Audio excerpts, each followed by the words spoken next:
Vamos a tocar algunos conceptos. Primeramente, vamos a definir lo que sería teoría cinética. Nos dice que explica el comportamiento y propiedades microscópicas. Nosotros cuando hablamos de la física tenemos las macroscópicas y tenemos las microscópicas. Las macroscópicas sería la física clásica, que es la que solemos aplicar más, que sería los estudios de masas. Y luego tenemos lo que sería la microscópica.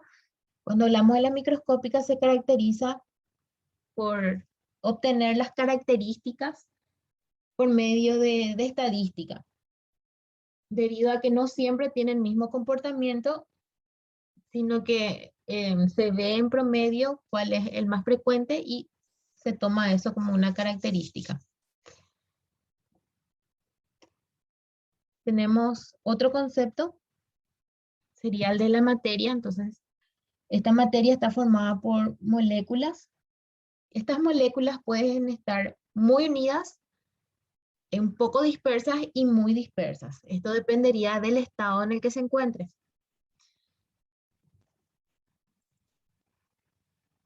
Cuando hablamos de moléculas, estas moléculas están formadas por átomos y los átomos nuevamente están formados por partículas. Entonces ahí tenemos como ejemplo una molécula de H2O. Entonces está formado de 2 átomos de hidrógeno y 1 de oxígeno. Entonces para relacionarnos un poquito con eso. Y en esta imagen tenemos lo que sería nuestro átomo. Entonces vemos ahí cuáles son los elementos. Tenemos el electrón, el protón y el neutrón. El electrón tiene una trayectoria trazada, bueno, se mantiene siempre en su órbita. ¿Y a qué se debe esto? Esto se debe a que tenemos una cierta fuerza de atracción que existe en el núcleo y entre estos electrones. Entonces, por eso es que siempre sigue la misma trayectoria y se mantiene en órbita. A modo de conocimiento, les dejé aquí los valores de las masas de los mismos. Entonces, vamos a hablar un poco de lo que serían los estados. En cada estado, una de las cosas que difiere es la unión molecular. Esta unión molecular va cambiando según la fuerza de atracción que exista entre ellos. Por ejemplo, cuando tenemos un estado sólido, estas moléculas se encuentran muy unidas. Se encuentran muy unidas porque las fuerzas de atracción interna son intensas. Perdón.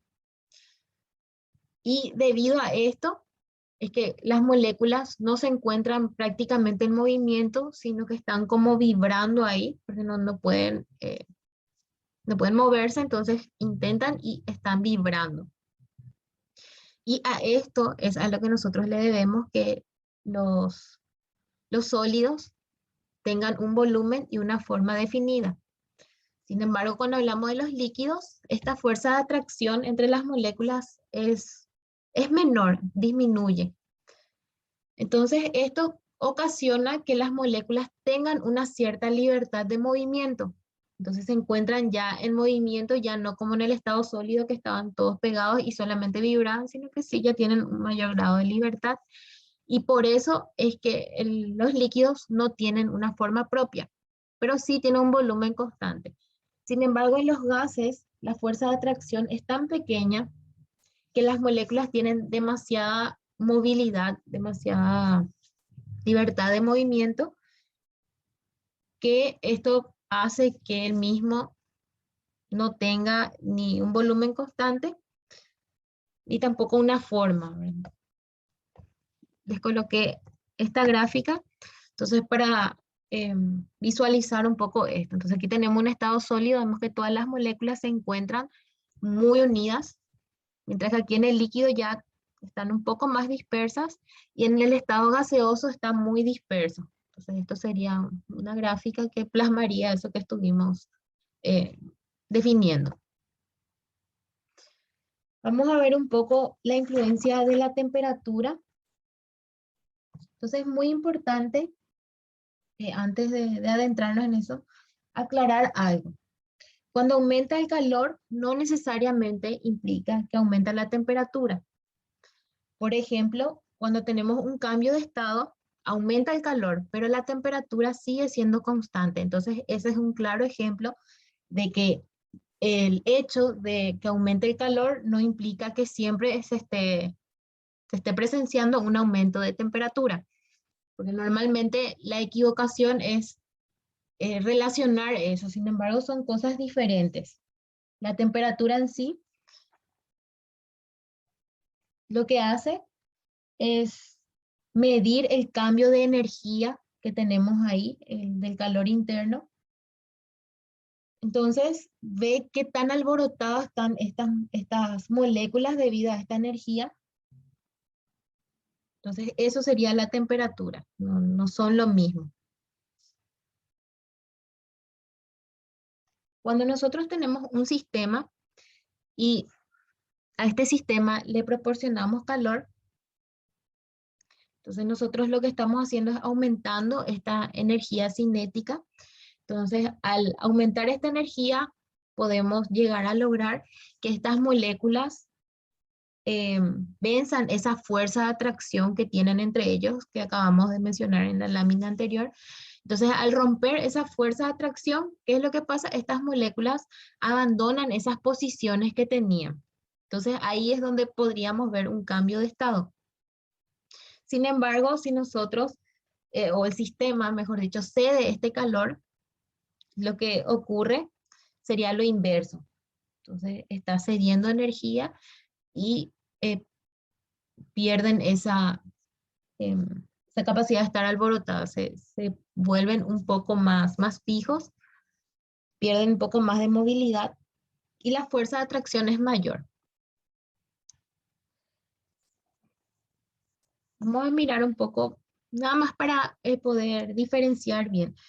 Cuando hablamos, por ejemplo, de la vaporización, se suele usar el término evaporación y también ebullición, pero ¿cuál sería la diferencia entre ellos?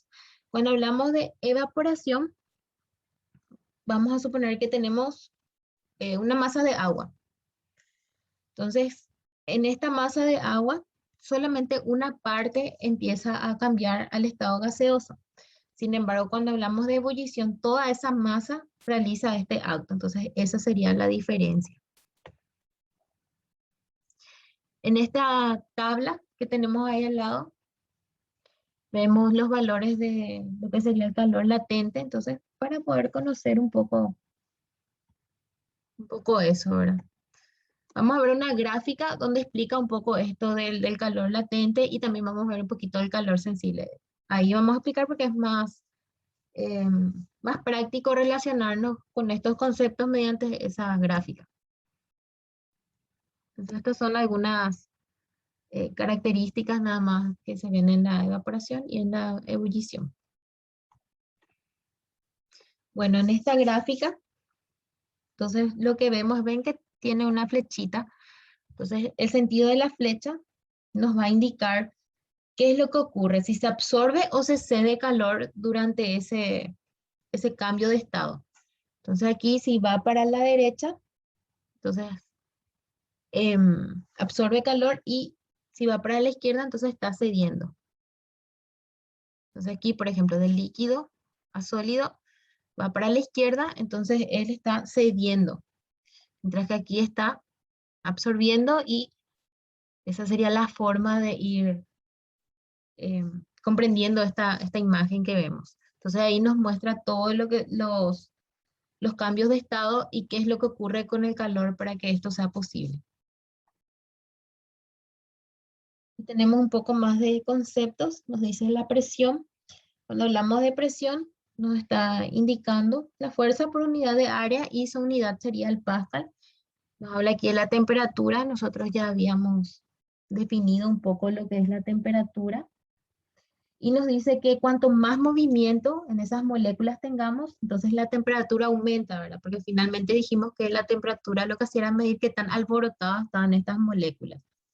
Entonces, por eso, a mayor movimiento aumenta la temperatura, mientras que al menor movimiento, la temperatura estaría disminuyendo. Y nos da su unidad de medida en el sistema internacional, que es de Kelvin. Y también tenemos como definición el volumen.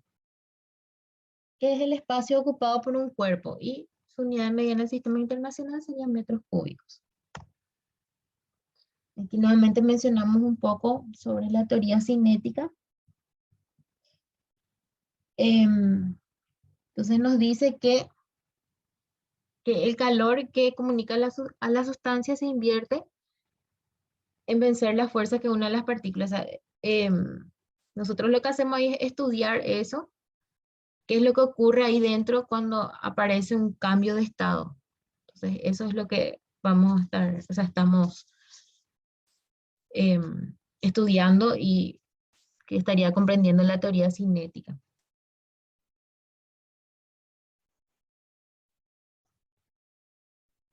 Bueno, esta sería la gráfica que les dije. Entonces, en esta gráfica tenemos el comportamiento de, vemos que aquí, por ejemplo, dice menos 20 grados. Entonces, aquí sube la temperatura hasta cero.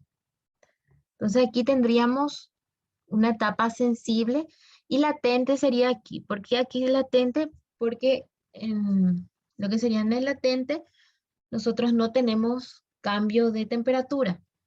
Que también dijimos que vemos cuando no tenemos cambio de temperatura, el cambio de estado. Un cambio de estado no ocurre en forma inmediata. Es decir, no tenemos sólido y al instante tenemos líquido. Entonces, aquí en el sensible tenemos una mezcla de ambos. Es como que ya empezamos a tener un poquitito, pero todavía no se volvió líquido. Sin embargo, aquí sí se realiza ese cambio de estado por completo.